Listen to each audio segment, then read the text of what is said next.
안녕하세요. 평지수훈의 핵심 부분입니다. 오늘 본문은 누가복음 6장 27절에서 38절입니다. 27절. 그러나 내 말을 듣는 너희에게 내가 말한다. 너희 원수를 사랑하라. 너희를 미워하는 사람들에게 잘해주라. 그러나 이 접속사는 그리스도로 인해 핍박받는 앞의 상황과 연결되어서 그런 상황 가운데서 제자들이 취해야 할 태도를 구체적으로 교훈하십니다. 원수로 번역된 단어는 적대적인 사람들 이런 뜻입니다. 이들은 비우호적인 정도가 아니라 나쁜 의도를 가지고 행동합니다. 원수를 사랑하라 할 때 사랑하다 하는 단어는 하나님의 무조건적인 사랑을 나타낼 때 사용된 단어이죠. 그래서 헬라어 아가페는 성경 외에 다른 곳에서는 거의 찾아볼 수 없습니다.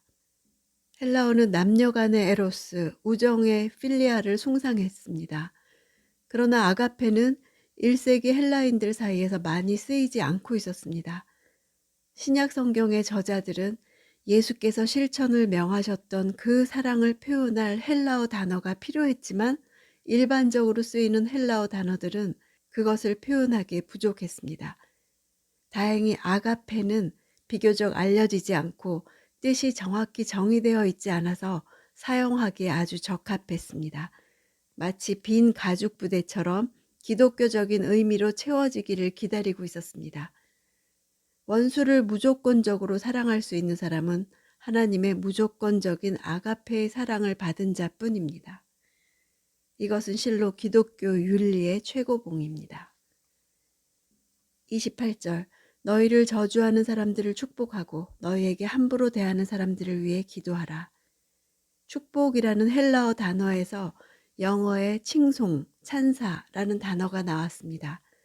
누군가를 축복하는 것은 그 사람에 대해 좋게 말하는 것입니다. 저주하다라는 동사는 예수께서 열매 맺지 못한 무화과 나무를 저주하실 때 쓰인 단어입니다. 저주란 심판자의 자격으로 상대방에게 심판을 선언하는 것과 같다는 것입니다. 저주하는 자를 축복하는 것은 죄인이었던 자신이 그리스도의 은혜로 축복받았다는 자각을 가진 자만이 할 수 있는 성숙한 태도입니다. 함부로 대하는 것은 제자들을 박해하는 사람들의 태도를 묘사하는 표현입니다. 아무리 그들이 수치와 모욕을 주더라도 그들을 위해 기도하라고 명령하십니다. 예수께서 십자가상에서 자신을 죽음에 처하게 만든 사람들을 위해 중보기도를 하심으로 이런 성숙한 신앙의 모범을 보이셨습니다. 29절. 누가 내 뺨을 때리거든 다른 뺨도 돌려대라. 누가 내 겉옷을 빼앗아가고 속옷까지 가져간다 해도 거절하지 말라. 2인칭 단수로 바꾼 것은 이 말을 듣는 자들로 하여금 자기 개인을 보다 깊게 성찰하도록 하기 위한 의도로 보입니다. 여기서 때린다는 단어는 막대기로 때리다 이런 뜻도 있어서 비록 손으로 때리는 것이지만 큰 고통을 줄 만큼 세게 쳤다는 뜻입니다. 고대 근동에서 손으로 뺨을 때리는 것은 매우 모욕적이고 자존심 상하는 일이었습니다. 그럼에도 직접적으로 복수하지 말고 고통과 모욕을 견딜 것을 교훈하는 것입니다. 이것은 복수가 악순환되는 것을 막고 자존심을 내려놓고 오히려 상대방에게 관용하며 무저항함으로 문제를 근본적으로 해결하라는 의미입니다. 30절. 누구든지 달라고 하면 주고 내 것을 가져가면 돌려받겠다고 하지 말라. 달라고 한다는 것은 상대방에게 강요하는 것을 의미합니다. 강제로 갈취해 갔으므로 다시 달라는 요구가 아무리 정당하다 할지라도 도로 찾지 말라는 것입니다. 적의에 대해서 유순하게 반응하는 것은 재물에 집착하지 않음도 뜻합니다. 물질보다 사람을 더 중요하게 생각하라는 것입니다. 모두 명령법 현재 시제로서 일시적으로 하라는 것이 아니라 제자들의 삶 속에서 계속적이며 반복적으로 지켜져야 함을 말하는 것입니다. 35절. 그러나 너희는 원수를 사랑하고 잘해주며 돌려받을 생각 말고 빌려주라. 그러면 너희 상이 클 것이고 너희가 지극히 높으신 분의 아들이 될 것이다. 하나님께서는 은혜를 모르는 사람들과 악한 사람들에게도 인자하시기 때문이다. 32절에서 34절의 요약입니다. 그래야 하나님의 아들이 된다는 의미가 아니라 그렇게 행하여야 하나님의 아들이 되었다는 사실을 인정받을 수 있다는 의미입니다. 하나님이 악한 자들에게도 인자하시다 할 때 인자는 구원에 이르는 은혜가 아니라 소위 말하는 일반 은총입니다. 36절 너희 아버지께서 자비로우신 것처럼 너희도 자비로운 사람이 되라. 자비를 나타내는 헬라어는 다른 사람들이 겪는 고난에 감정이 깊이 이입된다는 뜻을 담고 있습니다. 성도의 자비의 모델은 바로 하나님이십니다. 뭐뭐처럼은 유사성과 동질성을 강조하는 것입니다. 인간은 연약하여 항상 범죄하지만 그 목표만큼은 절대 선에 두어야 하고 그 절대 선의 모델이 바로 하나님이시라는 것입니다. 하나님의 자비하심은 원수된 인간을 구원하시기 위해 독생자까지 아낌없이 주시는 사랑입니다. 37절 남을 판단하지 말라. 그러면 너희도 판단받지 않을 것이다. 남을 정죄하지 말라. 그러면 너희도 정죄받지 않을 것이다. 용서하라. 그러면 너희도 용서받을 것이다.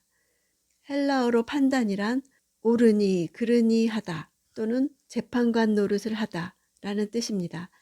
판단이란 재판관 자리에 앉을 자격과 권세를 가진 사람이 할 수 있는 것입니다. 원어로 볼 때 이 문장은 매우 강렬한 의미를 지닌 명령문입니다. 헬라어에서 현재 명령형은 생활 습관이나 기준을 새롭게 제시할 때 사용됩니다. 따라서 지금까지 습관적으로 계속해왔던 판단하는 일은 당장 그만두고 비판을 금하는 새로운 생활 기준을 가지라는 촉구인 것입니다.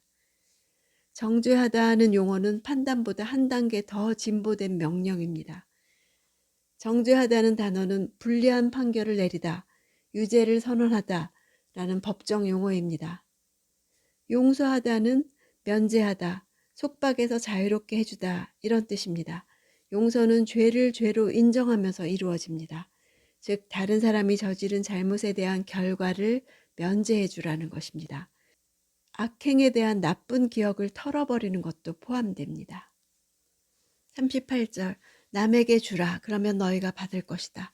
그것도 많이 꾹꾹 눌러 흔들어서 넘치도록 너희 품에 안겨줄 것이다. 너희가 남을 저울질하는 만큼 너희도 저울질 당할 것이다.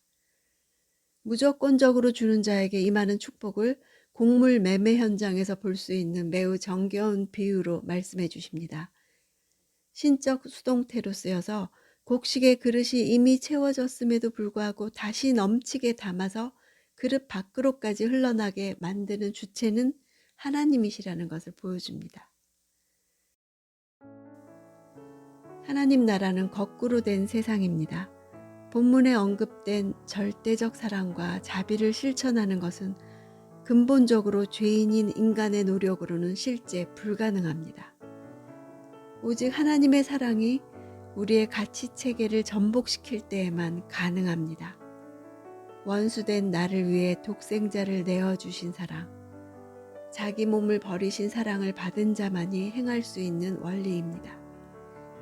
이 사랑이 꾹꾹 눌러 흔들어 넘치도록 가득 차고 가득 찰 때 급진적인 관대함과 섬김과 화해와 용서가 가능합니다. 스데반이 자신을 돌로 쳐 죽이는 원수들 앞에서 그들을 위해 기도할 수 있었던 것은 바로 그 순간 그리스도께서 그의 마음에 임하셨기 때문입니다.